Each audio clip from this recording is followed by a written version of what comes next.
生咁我細個係啦，思怡都講我細個係體弱多病啦。我幾乎18歲之後出嚟打工咧，我就差唔多一年比一年差，然後接近去到最嚴重嘅時間係差唔多每個月都要 call B 部去送我入去我嘅屋企咁樣。我嘅本身租緊嘅屋企嗰張床咧係好似酒店咁樣嘅啫，間唔中先有得翻嚟瞓。但係我形容醫院好似就係我屋企咯，嗰張牀係成日都係我㗎。試過有好幾次都係同一個 number，甚至一樣都係窗頭位㗎。咁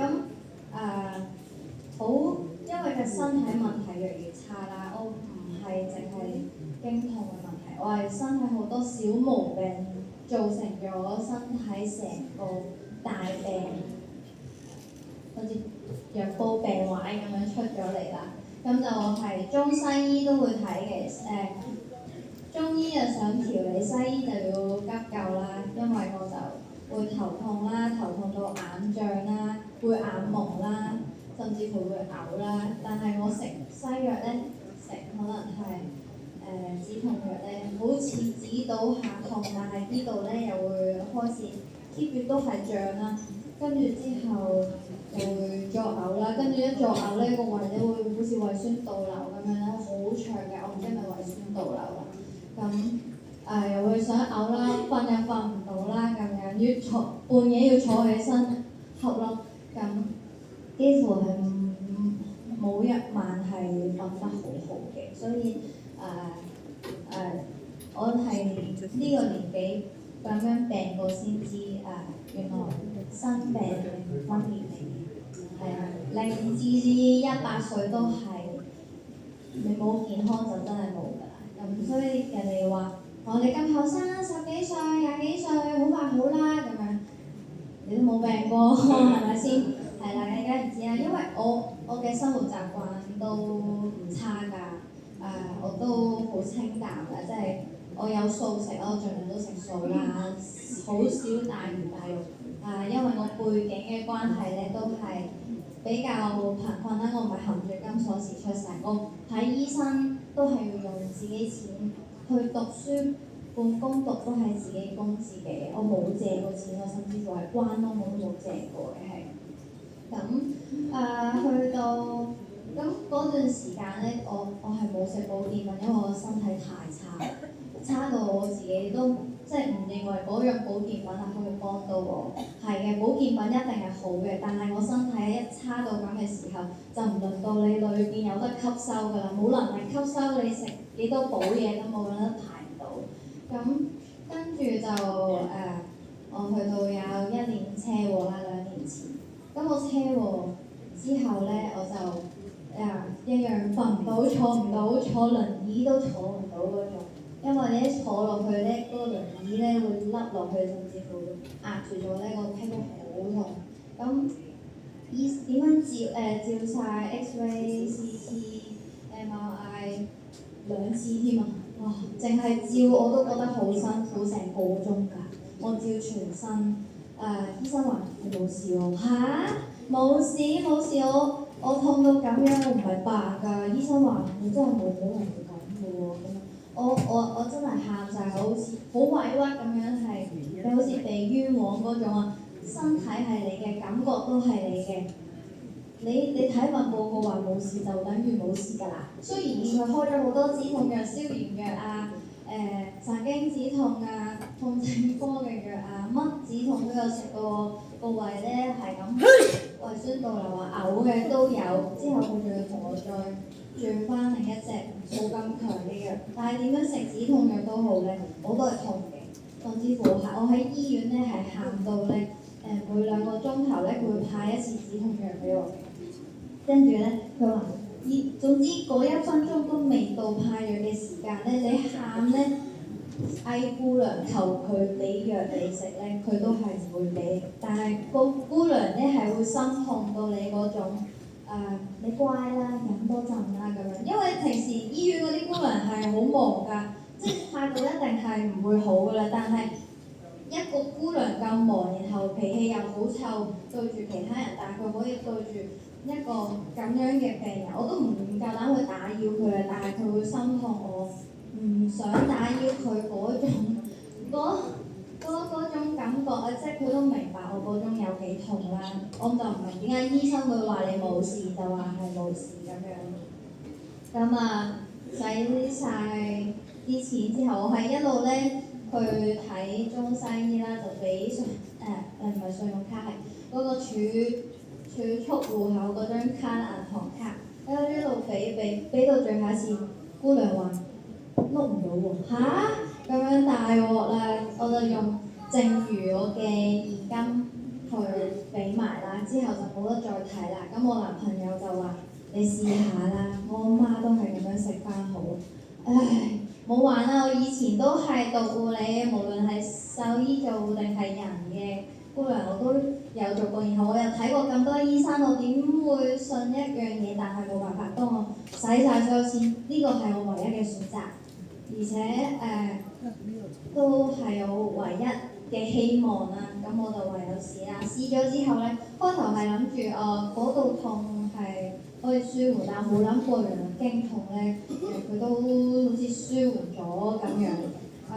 然後我就當月咧就冇入過院，然後之後嗰幾個月咧，甚至乎去咗旅行，去咗馬來西亞，我都冇食過一粒止痛藥。咁就好感恩啦，好感恩男朋友啦，好感恩男朋友嘅媽咪 Queenie 啦，咁就真係冇佢哋嘅咁樣嘅付出，我係冇今日嘅我啊。咁後來我撞車咁樣 OK 翻啦，成個人 OK 翻啦，到我嘅動物咯喎，就今年嘅時間1月就新加坡17週年，咁我就人喺新加坡嘅動物就留喺屋企啦，交俾朋友照顧。突然之間就話急性腎衰竭，然後我個朋友就帶咗佢入院。咁個醫生咧同我講：你有心理準備啦。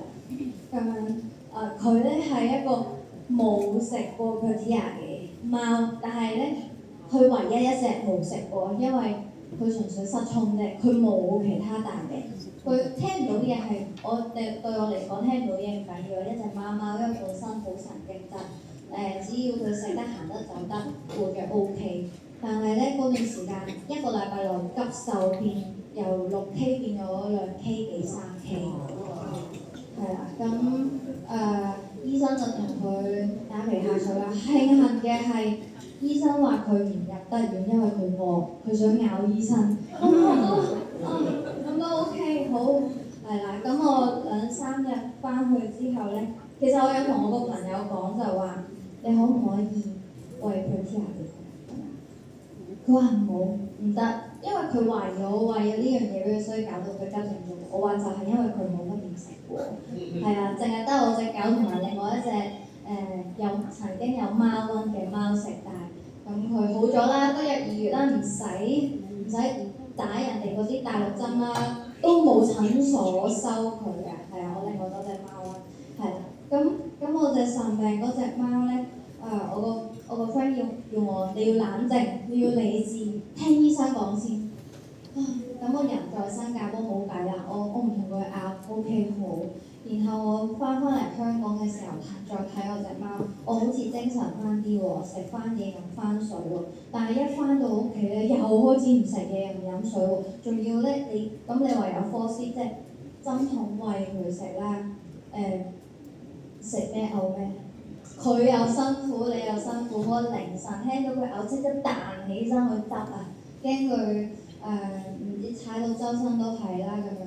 唔去廁所唔飲水，你逼住你凌晨都好似餵 BB 咁樣，1個鐘2個鐘咁就餵佢1、2啖水，就係驚佢飲得太多又嘔。咁我個 friend 都係話：如果你俾我知道你餵佢用呢樣嘢嘅話，你以後都唔使揾我啦，你都唔使再諗住你當冇識過我啦咁樣。OK 咁。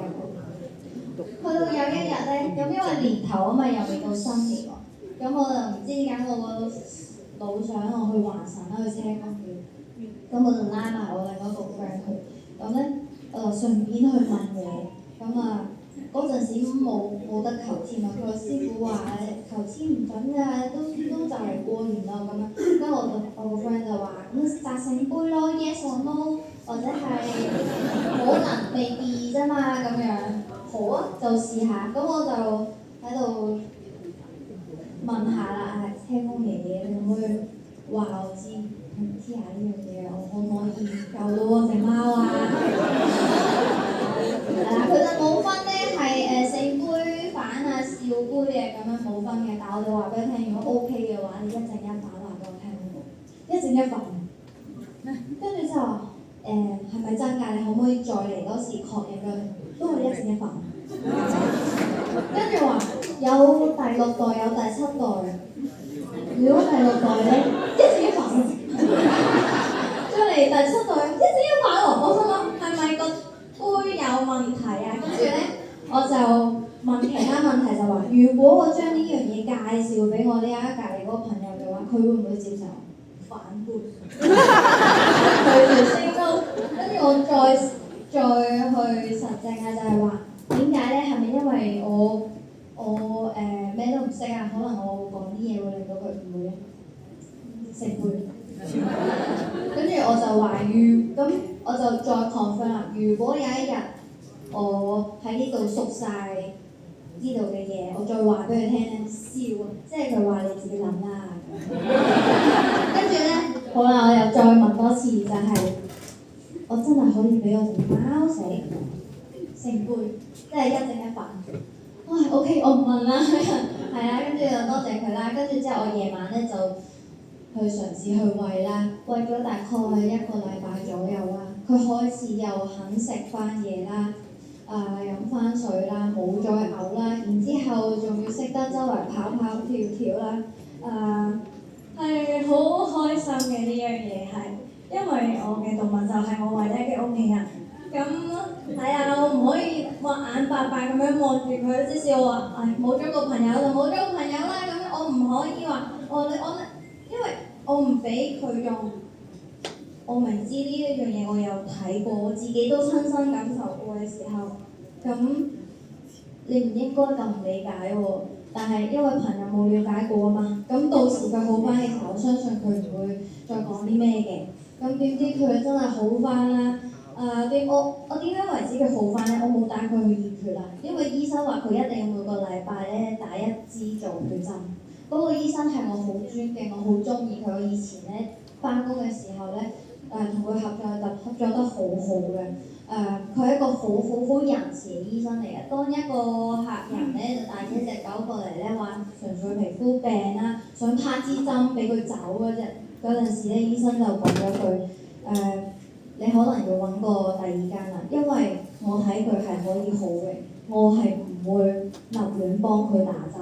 所以呢個醫生係非常之好啦。咁但係冇辦法，你揾最信任嘅醫生去俾佢醫，但俾晒佢吊晒水啦，打晒水，然後打埋做血針，打埋止嘔針，翻到去都係嘔啦，冇精神啦咁樣。我冇辦法，我最後一個選擇啦。我寧願冇咗個朋友都唔想冇咗個屋企人啊咁樣。係啊，咁佢好翻，識跑跑跳跳之後咧，仲要識得開門。係啦，又識開籠啦，又連埋我2隻貓咧，夾埋嗰間房就開埋，我間房又開埋一齊開，唉，